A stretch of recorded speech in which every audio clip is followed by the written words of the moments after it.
Este programa especial dedicado a los apellidos, y hay apellidos, decíamos, que marcan provincias, hay apellidos que marcan profesiones, y hay apellidos que marcan la historia, y de hecho pasan hay situaciones o hechos que pasan a la historia con apellidos.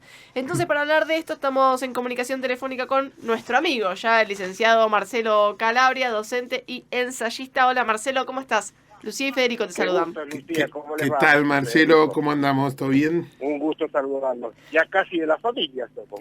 Sí. Sí. Nos estamos aprovechando nosotros.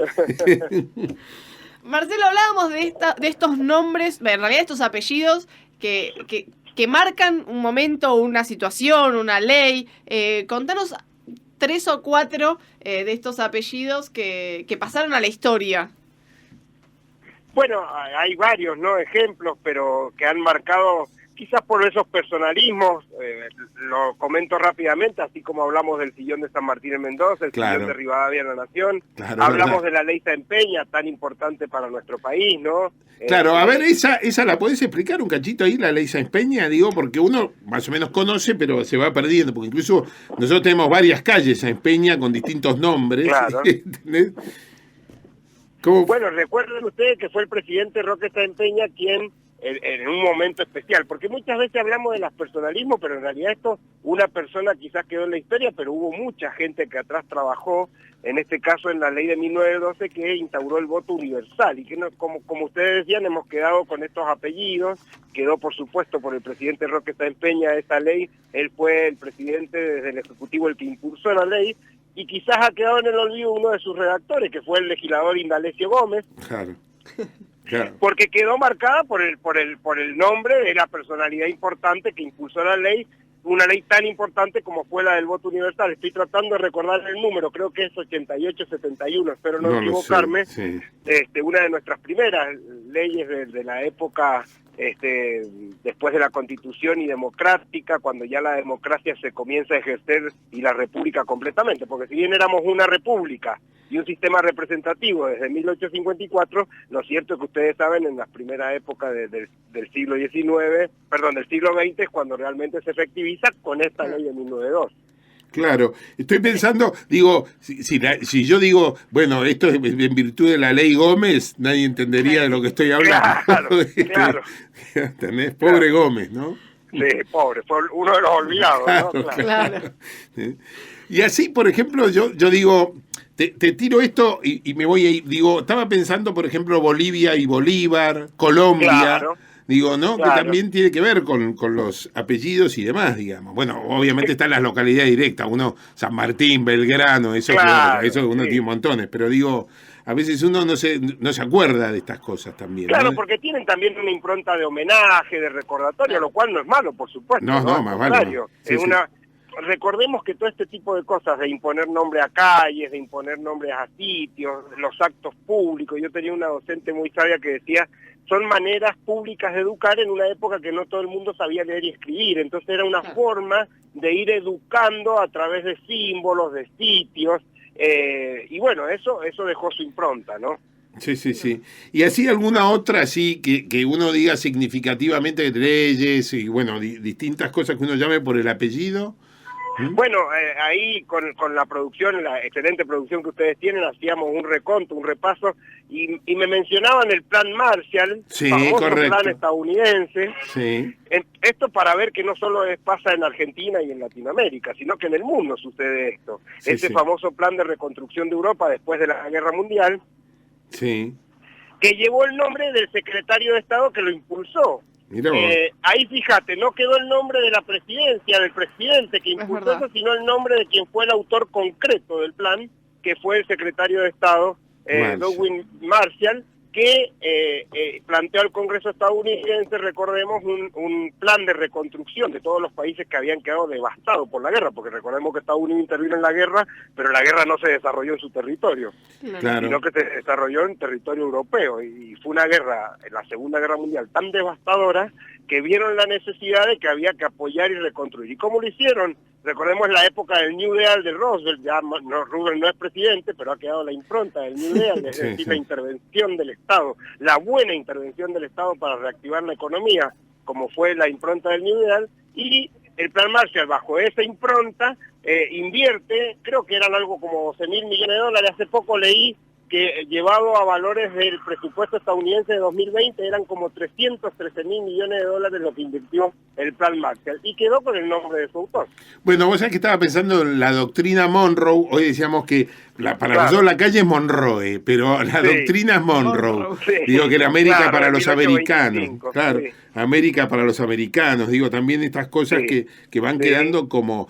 que bueno, también en el derecho, depende de las actividades, vos hablás de la ley de tal, ¿no? La matemática, o en, ¿viste? El teorema de, claro, de uno, de otro, uno va usando... Bueno, acá en Mendoza el teorema de Baglini es famoso. Claro, el teorema de Baglini, claro. Vos lo sabés como mendocino ahí, digamos. Claro, lo tuvo como... Yo tuve mucha oportunidad de charlar con él, una mente brillante, y bueno, y quedó instaurado ese teorema de Baglini, que ni siquiera está teorizado de una manera con principios, de manera del método científico, y sin embargo quedó así.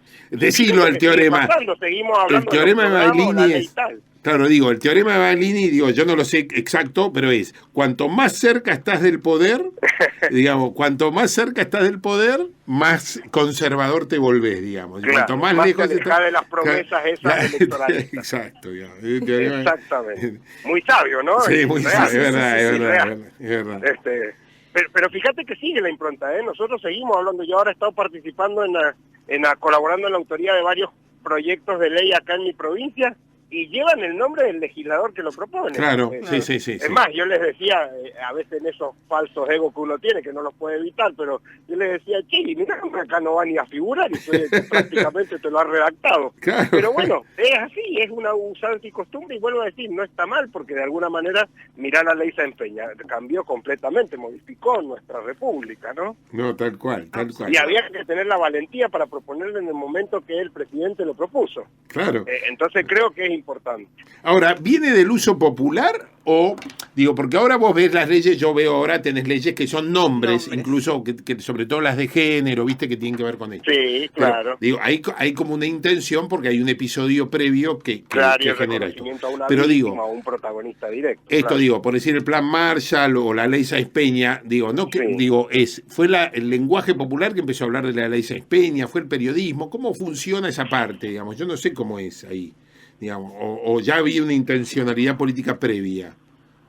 No lo sé. Es muy buena pregunta, Federico. La verdad que no te la sabría responder. Creo que es algo para seguir leyendo, escudriñando.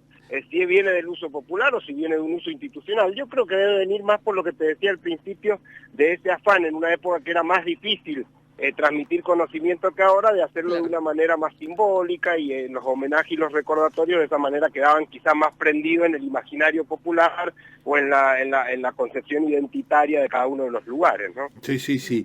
Y ahí te cuento, acá es un tratado que siempre cada tanto vuelve, que es el pacto de Roca-Runciman. Sí. Ese Roca, ¿quién era ese Roca? Es el hijo del presidente Julio Argentino Roca, que poca gente se acuerda de eso, ¿no? Sí. Que es vicepresidente de Justo. Sí.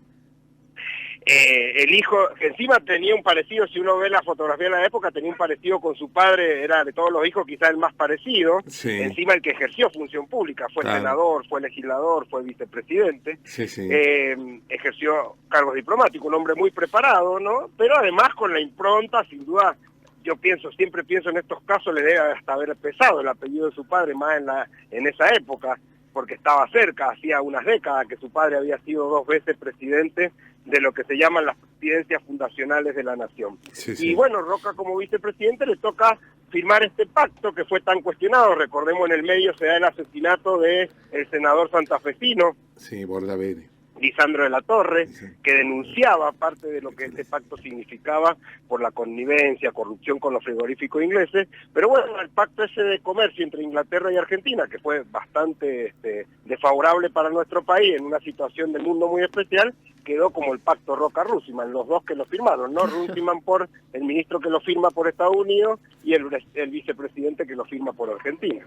Esas cosas son como muy simbólicas, ¿viste? También lo que digo, la deuda, cada vez que aparece el tema de de la deuda, dice nosotros, viste, si recordamos la primer deuda es el empréstito Baring, y empezamos, y vuelve a aparecer Baring Brothers, viste, que empiezan a aparecer esas cosas, ¿no? Digo, los banqueros más poderosos de esa época, por muchas décadas, ¿eh? Sí, sí. ¿Sigue existiendo eso?